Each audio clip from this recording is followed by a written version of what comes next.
माननीय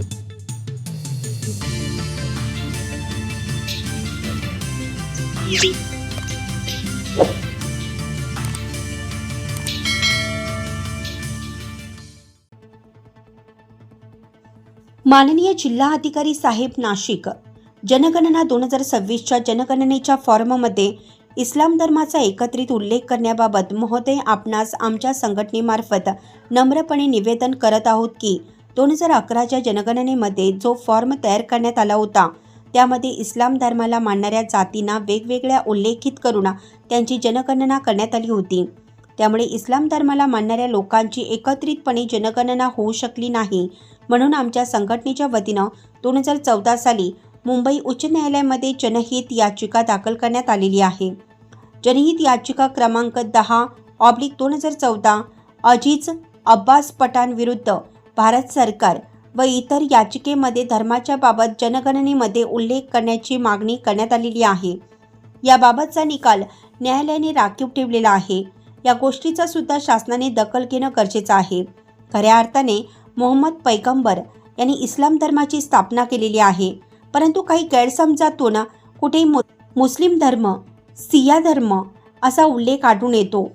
इस्लाम धर्माला मानणाऱ्या भारत देशात अनेक जाती आहेत. उदाहरणार्थ मुस्लिम सुन्नी, मुस्लिम सिया, मुस्लिम बोरा, मुस्लिम खोजा, मुस्लिम ओबीसी मध्ये सुद्धा इस्लाम धर्माला मानणारे अनेक जाती उदाहरणार्थ आतर, मण्यार, धोबी, बागवान, जुलहा, मंसुरी, नदाफ अशा अनेक जाती आहेत.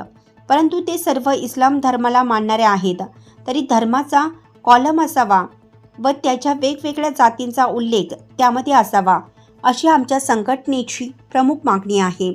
जनगणनेच्या फॉर्ममध्ये सदर प्रकारचा उल्लेख व्हावा ही नम्र विनंती मुस्लिम आरक्षण संघर्ष समितीचे प्रदेशाध्यक्ष अजीज पठाण यांच्या नेतृत्वात मुख्तार शेख, माजिद पठाण, सलीम खान, बबलू शेख, रफीक साबिर, फैज शेख, अखिल खान शेख, अमजद शेख, श्याम गायकवाड इत्यादी कार्यकर्ते हजर होते.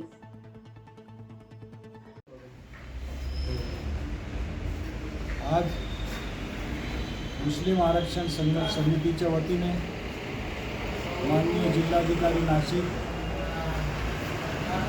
यांना निवेदन देण्यात आले. खऱ्या अर्थाने आमची लढाई ही 2014 पासूनची आहे. 2014 साली मुस्लिम आरक्षण संघर्ष समितीच्या वतीने मुंबई उच्च न्यायालयामध्ये याचिका दाखल करण्यात आली होती. आमचा धर्म फायनल करण्यात यावा. खऱ्या अर्थाने सरकारी कागदपत्रामध्ये आणि जनगणनेमध्ये आमचा धर्म हा मुस्लिम दाखवण्यात आला आणि त्यामुळे अनेक आमच्या धार्मिक याच्यामध्ये अडचणी निर्माण झाल्या. खऱ्या अर्थाने मोहम्मद पैगंबरांनी इस्लाम धर्माची स्थापना केलेली आहे. म्हणून अशा ठिकाणी ज्या ठिकाणी धर्माचा उल्लेख येतो त्या ठिकाणी इस्लाम हा धर्म असला पाहिजे असा उल्लेख होणं गरजेचं आहे. म्हणून 2011 साली झालेल्या जनगणनेमध्ये सुद्धा आमच्या धर्माचा उल्लेख हा मुस्लिम, कुठे सुन्नी मुस्लिम, कुठे शिया मुस्लिम अशा प्रकारचा झाला आणि त्यामुळे आमची जनगणना योग्य पद्धतीने होऊ शकली नाही. म्हणून त्या काळी आम्ही उच्च न्यायालयात याचिका दाखल केली. त्या याचिका अजून पेंडिंग पडलेली आहे आणि आता पुन्हा 2026ची जनगणना आलेली आहे. त्या जनगणनेच्या फॉर्ममध्ये धर्माचा उल्लेख हा इस्लाम व्हावा आणि इस्लाम धर्माला मानणाऱ्या ज्या जाती आहेत त्यांचा उल्लेख हा जातीमध्ये व्हावा. कारण ज्या प्रकारे हिंदू धर्मामध्ये अनेक जाती आहेत त्याच प्रकारे इस्लाम धर्माला मानणारे असे अनेक पंथ आहेत, अनेक समुदाय आहेत, अनेक जाती आहेत.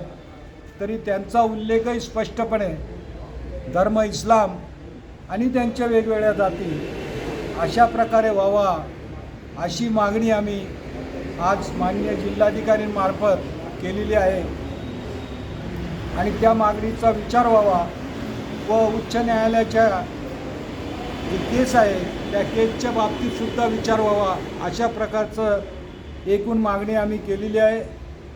उच्च न्यायालयाचा जो अंतरिम आदेश आहे त्या आदेशाची प्रतसुद्धा आम्ही जिल्हाधिकाऱ्यांनी दिलेली आहे आणि त्या काळी ते संपलेलं होतं, जनगणना संपलेली होती म्हणून त्या काळी निकाल दिला नाही उच्च न्यायालयाने आणि आता पुन्हा जनगणना सुरू झालेली आहे, तरी त्यामध्ये ती दुरुस्ती करावी अशा प्रकारची प्रमुख मागणी मुस्लिम आरक्षण संघर्ष समितीच्या वतीने आज आम्ही करत आहोत.